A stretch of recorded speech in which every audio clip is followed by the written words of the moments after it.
नमस्कार, मैं आशुतोष श्रीवास्तव। नमस्कार, मैं अशफी खान। अशफी जी, कंगना रनावत की रिया चक्रवर्ती किसके साथ हैं आप? क्या अब देश का यही मुद्दा रह गया है, कंगना रनावत या रिया चक्रवर्ती? बिल्कुल, आजकल तो यही ट्रेंड कर रहा है। सोशल मीडिया पे मैं देख रहा हूँ पिछले 1-2 दिनों से मेरे काफ़ी जानने वाले लोगों ने अपने अपने स्टेटस अपडेट किया है। किसी ने लिखा है कि आई एम विथ रिया चक्रवर्ती। उनके साथ जो मीडिया ट्रायल हो रहा है, जो उनके साथ चीज़ें हो रही हैं, वो लोगों को पसंद नहीं आ रही हैं। और कुछ लोग लिख रहे हैं कि आई एम विथ झांसी की रानी कंगना रनावत। तो आज तो देश का यही मुद्दा है, तो इसीलिए मैंने आपसे पूछा। आपको लगता नहीं है कि क्या देश का सिर्फ ये बचा हुआ यही एक मुद्दा है जिससे देश उन्नति करेगा? रोटी मिल जाएगी, बिजली का बिल रिया रिया करते भर जाएगा। भाई ऐसा ही लग रहा है मुझे तो, क्योंकि आजकल तो सबको यही पसंद है। डेली सोप सीरियल की तरह चल रहा है, दिन रात चल रहा है। कोई भी चैनल खोल के देखिए, खासकर एक चैनल तो बड़ा मशहूर है इस नाम से, इसी काम के लिए, और वो काफ़ी दिन रात चलाता है। लोग बोर हो गए उससे, अलग बात है, लेकिन हाँ, वो दिन रात चला रहा है, तो उससे तो पेट भर ही रहा होगा। उसी से स्कूल फीस भी जा रही होगी, उसी से लोन EMI भी जा रहा होगा, उसी से जो है आपका सारे काम हो रहे हैं। बेरोजगारी खत्म हो चुकी है हमारे देश में। मतलब अब आपके कहने के हिसाब से ये है कि देश के जो अहम मुद्दे हैं, वो अहम मुद्दे ये हैं कि रिया के चक्रवर्ती करते रहें और सुशांत सिंह करते रहें, और हम दिन रात कंगना रनावत करते रहें। इससे गरीबों का पेट पल जाएगा, इससे बेरोजगारी ख़त्म हो जाएगी, इससे लोगों का बिजली का बिल भर जाएगा। बच्चे जो स्कूल जा रहे थे पिछले लॉकडाउन से, जो नहीं जा पा रहे हैं, स्कूल वाले स्कूल की फीस मांग रहे हैं, वो सब भर जाएगी। ये सारी चीज़ें इन मुद्दों को लेकर हो जाएगा। अब तो बचा हुआ मुद्दा यही रह गया है। बिल्कुल बिल्कुल, जनता तो अब यही चाहती है कि भैया जल्दी से पता चले कि सुशांत सिंह राजपूत को किसने मारा, रिया चक्रवर्ती कल्प्रिट है कि नहीं है, यही सब जानना चाहते हैं। आशुतोष जी, ये तो मैं बराबर ही देख रहा हूँ टीवी चैनल पे 4 पैनलिस्ट बैठ जाते हैं, एंकर उनसे यही सवाल पूछते हैं, आपको क्या लगता है कि उसने सुसाइड किया या मर्डर है? सुशांत सिंह ड्रग्स लेता था, रिया चक्रवर्ती का भाई ड्रग्स माफिया था। वो ड्रग्स लेता था आशुतोष जी, ये इस पे बड़ा ध्यान दिया जा रहा है। जो खाना नहीं खा पा रहा है उस पे कब ध्यान दिया जाएगा? मीडिया उस पे कब दिखाएगी? वो चीज कब करेगी कि जो गरीब मजदूर, अपनी डेली कमाई वाला, जो दिहाड़ी मजदूर था, उसको काम नहीं मिल रहा है, जिनकी नौकरियां थी, नौकरियां जा चुकी हैं, उनकी नौकरियां कैसे आएंगी? उनको नौकरियां कैसे मिलेंगी? बस थोड़ा सा इंतजार कर लीजिए, बिहार चुनाव आ जाने दीजिए, रिजल्ट भी आ जाएगा इन सब चीज़ों का। तो आपके कहने के मुताबिक आशुतोष जी, ऐसा लग रहा है कि बिहार चुनाव के बाद सारी चीजें सही हो जाएंगी। बिल्कुल। सुशांत सिंह की फोटो नहीं देखी आपने?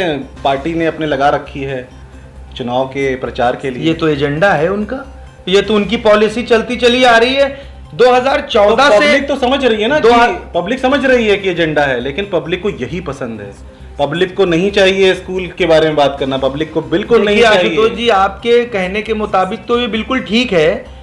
पब्लिक को जो दिखाया जा रहा है एक सीरियल के तरीके, जैसे आप देखते हैं एक धारावाहिक जब चलता है तो उस धारावाहिक का जो एंड होता है वो इतना इंटरेस्टिंग होता है कि पब्लिक ये चाहती है कल क्या होगा। जैसे ही सुबह होती है वो टीवी चैनल ऑन करता है और देखता है कि आज रिया चक्रवर्ती, कंगना रनावत, सुशांत सिंह, दिन भर यही चलता रहता है। सही कह रहे हैं आप, बिल्कुल यही चलता है कि आज इसने ये किया, आज रिया चक्रवर्ती ने ये किया। हर एक पल पल की खबर हमको मीडिया दे रहा है।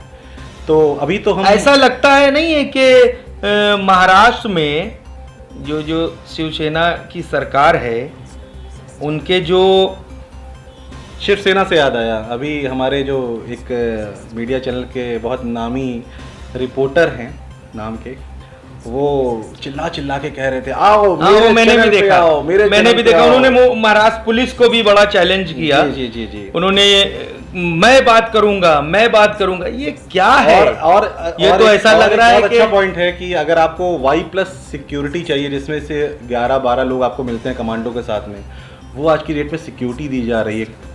मतलब कि ये सिक्योरिटी देने के लिए आपको उस तरीके का बनना पड़ेगा। नॉर्मल बहुत से लोग ऐसा कर रहे हैं जो खिलाफ बोल रहे हैं सरकार के, उनको सिक्योरिटी नहीं मिल रही है। आशुतोष जी, ये बड़ा गंभीर मुद्दा है, ये बहुत, इसको सीरियस लेना चाहिए। मीडिया में, प्रिंट मीडिया, इलेक्ट्रॉनिक मीडिया, इसको बड़े गंभीरता से ले और गंभीरता से ये ले कि एक ऐसा शख्स जो एक्टर है उसको वाइस रेडी की सुरक्षा दी जाती है, उसमें 12, 13, 15 गार्ड पुलिस डिपार्टमेंट के लगते हैं। आपको ये नहीं लगता कि उसमें जो पैसे खर्च हो रहे हैं वो सरकार के जा रहे हैं? अगर वो पैसे बहुत है सरकार के पास, मिल जाते हैं ना, बाहर से मांगते हैं ना। आया तो था अभी 20,000 करोड़ का पैकेज, कहीं तो खर्च करेंगे, आपको मिला क्या? हमारे हिसाब से तो 20 लाख करोड़ तो सिर्फ हवा में है। नहीं, ये जा रहा है ना Y+ सिक्योरिटी, वो कहाँ से आएगा?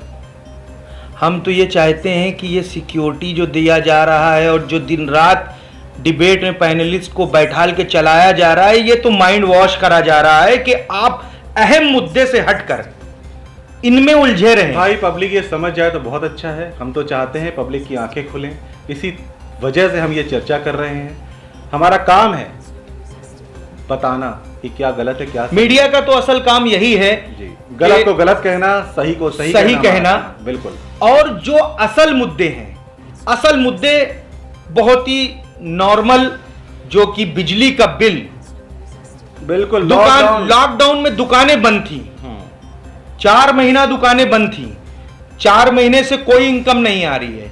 सरकार सिर्फ एक चीज कर देती, बिजली का बिल माफ कर देती। आपका धंधा नहीं चल रहा है आशुतोष जी, आपकी दुकान बंद है, तो सरकार की तरफ से एक पॉलिसी आई कि 4 महीना जिनका रजिस्ट्रेशन, जो लीगल तौर से दुकान चला रहे थे, उनका बिजली का बिल माफ किया जाता है। उसमें आपने एक वर्ड सुना होगा, किसी ने कहा है एक्ट ऑफ गॉड, जो कि यूज हुआ था, बहुत चल रहा है, ये भी ट्रेंड चल रहा है। एक्ट ऑफ गॉड के वजह से हम ये नहीं कर पा रहे, हम वो नहीं कर पा रहे, तो जनता को भी कहना चाहिए ना कि इस बार हम GST का बिल नहीं दे पाएंगे, बिजली का बिल नहीं दे पाएंगे, क्योंकि एक्ट ऑफ गॉड हुआ है।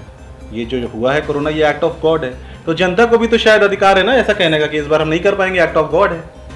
बहरहाल हम तो यही चाहेंगे कि जनता बिल्कुल भी ना भटके, जो बिल्कुल ना भटके और चीजों को समझे कि असल मुद्दा है क्या। वो हमको भटकाते रहेंगे। चल किस तरफ रहे हैं आशुतोष जी, हम किस तरफ जा रहे हैं, हमको जाना किस तरफ चाहिए और हम किस तरफ जा रहे हैं। सुबह हम निकलते हैं अपने काम के लिए कि हमको कुछ काम मिलेगा, लेकिन जब हम निकलते हैं बाहर तो काम तो छोड़ दीजिए, हमको ये नहीं पता होता कि अब काम क्या मिलेगा, किस तरीके से मिलेगा। अरे आपने देखा नहीं, हम लोग जब गए थे कचहरी में और वहाँ पे जो वकील खाली बैठे हुए थे, तो हमने जब उनसे पूछा ऑफ द कैमरा कि भाई कैसे चल रही है रोजी रोटी आपकी, तो उन्होंने क्या कहा? उन्होंने कहा कि भाई पहले 400, 500, 1000 तक आ जाता था डेली, 50-100 रुपये भी नहीं आ रहे हैं, मतलब 3000 रुपये महीना भी नहीं कमा पा रहे हैं। वो बिजली का बिल कैसे जमा करेंगे, वो स्कूल फीस कैसे देंगे? असल मुद्दा समझे हमारी जनता कि अगर आप जमीनी स्तर से जाते हैं, पब्लिक के बीच में देखते हैं, तो 20 लाख करोड़ का पैकेज कहीं दिखता नहीं है।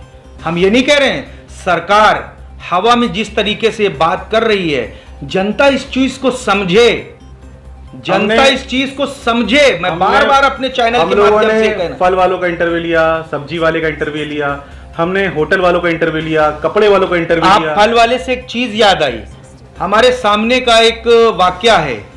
रोड के किनारे जो ठेले वाले लगाते थे, गवर्नमेंट ने एक गाइडलाइन जारी की हमारे शहर के तरफ से कि ये ठेले वाले जितने रोड के किनारे लगाते हैं, इनका ठेला हटा के दूसरी तरफ शिफ्ट किया जाएगा। ठेला तो हट गया, लेकिन शिफ्ट कहीं नहीं हो पाया। क्या किसी आम आदमी जो रोजमर्रा कमाने वाला ठेले पर उसका ठेला हट जाएगा तो क्या ऊपर से पैसा चुएगा और वो खा लेगा? इस चीज को समझे, दर्द समझे, तकलीफ समझे आम आदमी की।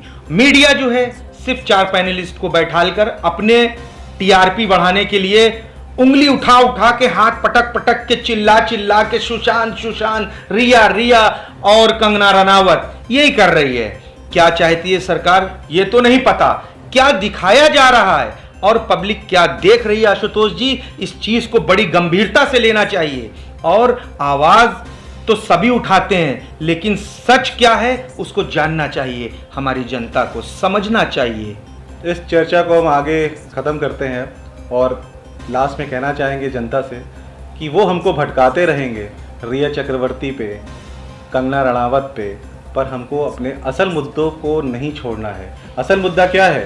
बिजली का बिल कैसे जमा करेंगे, स्कूल की फीस कैसे देंगे, हम कैसे लोन देंगे अपनी कार का, अपने घर का, ये मुद्दा हमको नहीं छोड़ना है, हमको नहीं भूलना है। एक मुद्दा और है मुद्दा ये है कि जो लोग नौकरी कर रहे थे, जिनकी नौकरी चली गई, सरकार प्राइवेटेशन में एक ऐसी गाइडलाइन जारी कर दे कि आपने नौकरी से नहीं निकालना है, आप जो सैलरी देते तो उसकी हाफ सैलरी दें, अल्टीमेटली कुछ काम तो चल सके। वो तो रोड पे आ गए, उनके पास तो कोई काम ही नहीं है, उनके घर में बीवी बच्चे, उनका दवा इलाज पढ़ाई, कुछ तो पैसा है।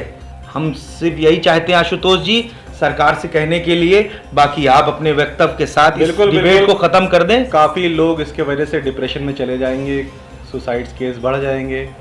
तो जनता को और सरकार को, दोनों को इन मुद्दों को बिल्कुल नहीं छोड़ना चाहिए और सरकार से क्वेश्चन पूछिए कि कैसे होगा इसका इलाज। कोरोना तो चलता रहेगा, भी और चलेगा, काफ़ी दिन चलेगा, काफ़ी महीने चलेगा, हो सकता है काफ़ी साल भी चले।